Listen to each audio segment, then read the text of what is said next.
the 2 days. My Is it okay if I translate now, or do you want to continue? yeah, no, you can, yeah. Vale. Pienso que las conversaciones que hemos tenido han sido muy interesantes y me gustaría que pudiésemos seguir hablando sobre estos temas porque creo que hay muchísimo que decir y hay 5 puntos clave que me gustaría compartir con vosotros y que he aprendido a lo largo de estos 2 días. So the first thing that I want to say is, and this is maybe more of a pessimistic viewpoint from my side of working on racism, is that I believe the default of our existence is racism, right? So any space that I personally occupy, I feel like that space isn't made for me.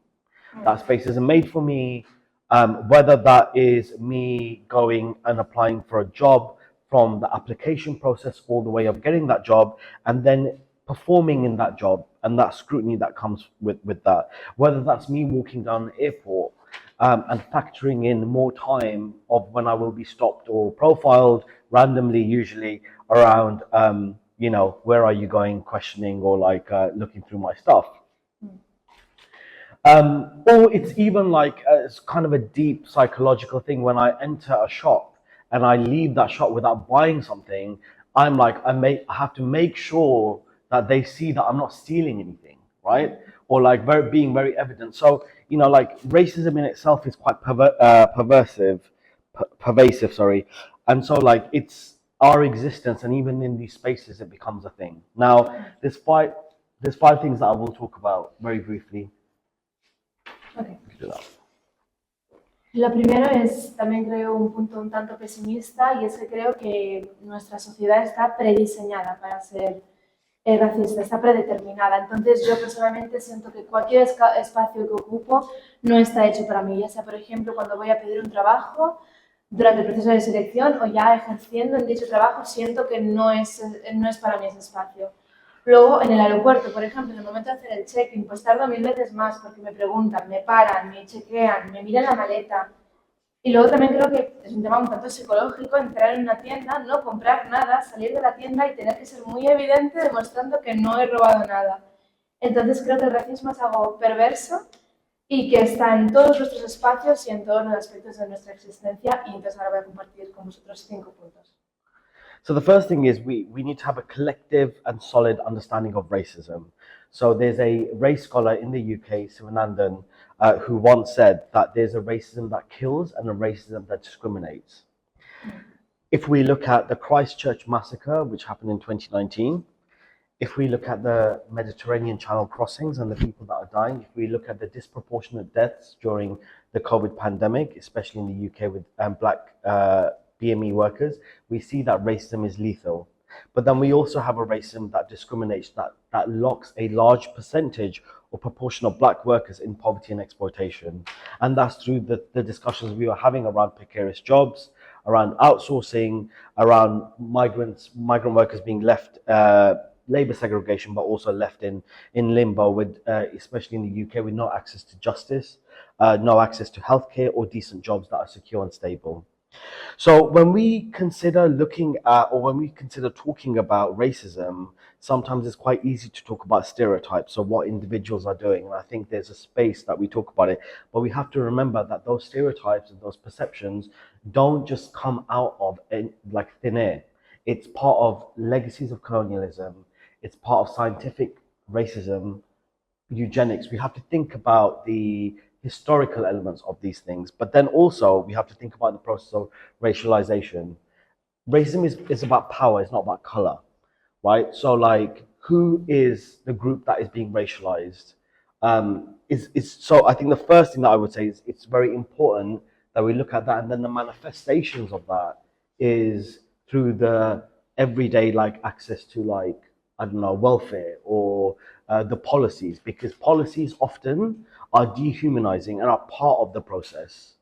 Or law can also be dehumanizing for those people who have already experienced these types of oppressions. Okay. So can you please mention again the massacre that you talked about? Christchurch. Sorry? In New Zealand. Christchurch in New Zealand. Sorry, was that too much? De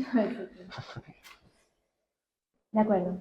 Creo que lo primero de todo es que tenemos que tener como una idea colectiva de lo que es racismo. Entonces, Por ejemplo, hay un investigador en Londres que es muy conocido y que dice que hay dos tipos de racista, ¿no? Porque está el racista que mata y luego está el racista que discrimina. Hay dos, o sea, están esos dos tipos.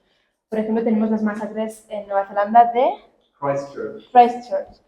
Y luego también tenemos que pensar, bueno, que tuvieron lugar en 2019, o tenemos que pensar en toda la gente que está intentando cruzar el Mediterráneo y que muere en el proceso, todos los trabajadores negros y de minorías étnicas que a causa de la COVID, por ejemplo, también fallecieron, y es que el racismo es letal. Y hay trabajadores negros que no tienen ni acceso a la justicia, ni acceso a la salud, ni la oportunidad de tener trabajos estables, que están limitados o condenados a la pobreza, a la explotación y a ser subcontratados. Entonces, es verdad que cuando hablamos de racismo hablamos muchas veces de estereotipos, pero además de eso, tenemos que tener en cuenta que los estereotipos no vienen de la nada, sino que vienen del colonialismo, de la eugenética, vienen de hechos históricos. Entonces, en mi opinión, el racismo es no color, sino que el racismo es poder, y tenemos que tener en cuenta qué grupos se están racializando. Y es importante también entender las manifestaciones que tiene en nuestra vida diaria, por ejemplo, a través de políticas o leyes que nos deshumanizan completamente. Okay, I'll try to be shorter. So the second one is we had a lot of conversations around unions, so we need stronger unions. And what I mean by stronger unions is we spoke a lot about collective bargaining, looking at how we can use strategic litigation as part of our race priorities, right? So there's a conversation around not only the activities of the union and what they're doing around racism, but how are we going to influence that? How we as members, unions are not a third entity. They're not just something. Unions are made up of workers, they're made up of members, they're made up of structures. So how are we using those structures and navigating those structures to get our issues heard? None, including unions, are exempt from institutional racism, and we have to recognize that, and we have to acknowledge that we can't keep thinking about unions as, okay, they're racist, so we can't get involved in them. Like, how are we going to get involved in that structure itself? And then how do we engage with unions?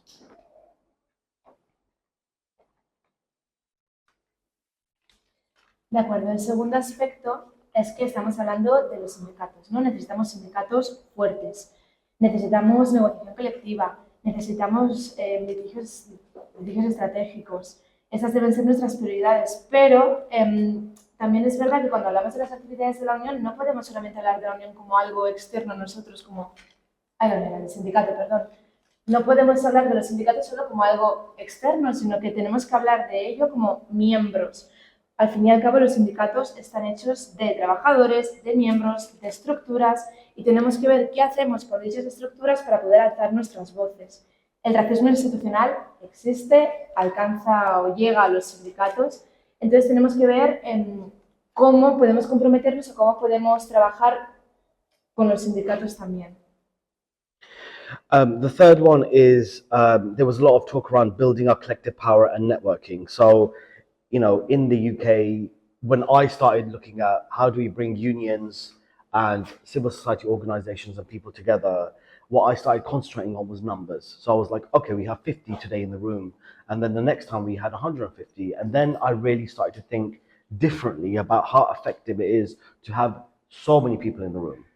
If I had 10 or 20 people, and this goes to like what we're here today, there's enough of us to make a change or to start making and building a change. So I think it's important to think about how in this room, as powerful we are together, to build our collective power.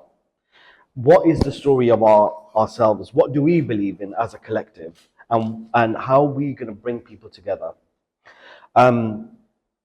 How do we connect our shared struggle? So this is not only if we're talking about intersectionality that we spoke about, you know, how do we talk about it from perspective of like, okay, how LGBT people, how migrants, how women and feminized labor as well, and also race interconnect, and there is, you know, one common enemy that we can fight against. El tercer punto, que es verdad que se ha hablado muchísimo, ¿no?, de crear una red de contactos, de crear un poder colectivo, y creo que es muy relevante. Al principio, cuando empecé a plantearme el tema de los sindicatos, de las sociedades civiles, de de las personas pensaba, vale, ¿cómo podemos unirnos a todos? Y luego, vale, hoy a lo mejor hay 50 personas en la sala, mañana habrá 100, al pasado 150, y para mí eso era relevante. Y consideraba que tener a mucha gente en una sala era efectivo, pero ahora me doy cuenta que siendo 10, 120 como los que somos hoy, creo que eso es más que suficiente para poder crear un cambio y creo que es muy importante que entre todos construyamos nuestra fuerza, nuestro poder colectivo. ¿En qué creemos? ¿Cómo podemos unir a todas las personas? ¿Cómo podemos conectar unos con otros en nuestras luchas? Hablamos, ¿no?, de la interseccionalidad. Así que, ¿cómo podemos conectar nuestras luchas? ¿Cómo podemos conectar a los diferentes colectivos, como las mujeres, las personas migrantes, la comunidad LGTB? ¿De qué manera todas ellas están interconectadas y qué punto en común tienen? The fourth is picking our moments. So essentially, what I see is if there was 20 of these groups having the same conversations, when there's a moment for us to mobilize together, that's the key moment. So as well as thinking about longer term strategies and goals and where we are, we also have to think about what moment can we use in the current situation. An example from the UK is the government has been actively divorcing racism from its structural roots. They're like, well, structural racism doesn't exist.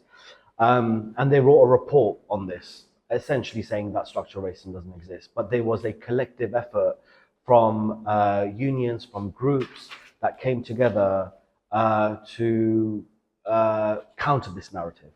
And it was effective in the sense that it did. From all institutions, we went on the media, we did active campaigns, we had events to destroy this idea that racism isn't a structural thing. It is a structural thing. So bringing our narrative into that was very important.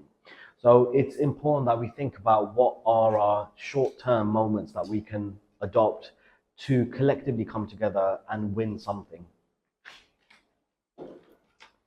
El cuarto punto que me gustaría comentar es que debemos elegir el momento. Entonces, estaría muy bien, por ejemplo, que hubiese 20 grupos como este que tenemos aquí hoy, que pues estuviesen hablando sobre el mismo tema y elegir un momento para movilizarnos. Entonces, estamos hablando de estrategias, estamos hablando de objetivos, eso es importante, pero también tenemos que elegir qué momento utilizar para llevarlas a cabo. Un ejemplo del Reino Unido, por ejemplo, es que el gobierno negó que existiese el racismo estructural y, de hecho, escribieron incluso y publicaron un informe sobre este tema y hubo un esfuerzo colectivo por parte de sindicatos, por parte de diferentes grupos para luchar en contra de esta narrativa y fue muy efectivo. Tuvimos eventos, tuvimos campañas para demostrar que evidentemente sí existía un racismo estructural y creo que es importante pensar en qué momento o qué momento concreto podemos utilizar para poder reunirnos. And then finally, the fifth point that I was going to make was action, right? So like we have come together here and we've thought of demands, but essentially we don't need like an exhaustive list of demands. Like here's 100 things that we need to do. What is the one thing that we can do today? That is immediate, that is important, whether that is engaging with the trade unions on this or whether that is building the network. It should be one like concrete action that we can take. When we win or when we are successful on that action, people will see that and come on board, right? So like there's an element of, I do think, well, from my experience, the left is losing a lot. So how can, even the small wins, how can we win and bring people together? And the other thing is, I think you spoke about accessibility, right? Having these, pontificating on like lots of these things around racism. Well, actually, this is not the reality for people on the ground. They might be experiencing racism, but they might see it in a different way. So how do we use workers' education, for example? This is a very different thing, but academic education, trade union education, trade union enfranchisement to get workers and to get those minorities to see themselves as part of a union. And then the last point is how are we promoting a multiracial working class identity? And that's like the final thing that I want to finish on, because the right is really good at building alliances and promoting a story of themselves, but what is our story? And so I think working with trade unions is an important factor in building that. So those are my 5 points, I think. 5? Yeah, 5. Y por último están nuestras acciones, ya es el quinto y último punto. Entonces, yo, por ejemplo, estamos todos aquí reunidos, ¿no? Hemos pensado algunas propuestas, en algunas demandas, pero realmente no necesitamos 500, sino que nos vale con una que podamos cumplir hoy. Entonces, ¿cuál va a ser? Crear una red de contactos, va a ser unirnos a los sindicatos. ¿Qué acción concreta podemos llevar a cabo hoy? Y también debemos pensar que si esta acción concreta tiene éxito, va a haber mucha más gente que se va a sumar a nosotros. Entonces, creo que la izquierda ha perdido mucho, pero necesitamos pequeñas victorias. A través de esas pequeñas victorias podremos conseguir el éxito. Y luego, por otro lado, está la accesibilidad, y es que se ha comentado que, de acuerdo, el racismo a lo mejor no es la realidad de mucha gente de la calle o que a lo mejor lo ven de otra manera. Entonces, ¿cómo podemos utilizar a nuestro favor la educación? Pero no me refiero a la educación académica, sino a la educación de los trabajadores, en los sindicatos, para que los trabajadores se vean como parte de los sindicatos. Entonces, ¿cómo podemos también promover una identidad diversa, ¿no?, entre la clase trabajadora y cuál es la historia que queremos contar? ¿Cuál es nuestra historia? Creo que para ello trabajar codo con los sindicatos es vital. And so finally, these are all like from the 2 days that I've been here. These are more questions for me to take away to the UK and think about this from our perspective as well. But it's been really empowering and insightful being here. Thank you so much to everyone who has been so inclusive and made me feel like I'm in part of the conversation. Claudia, Adam, David, and thank you for the invitation as well. Thank you. Thank you.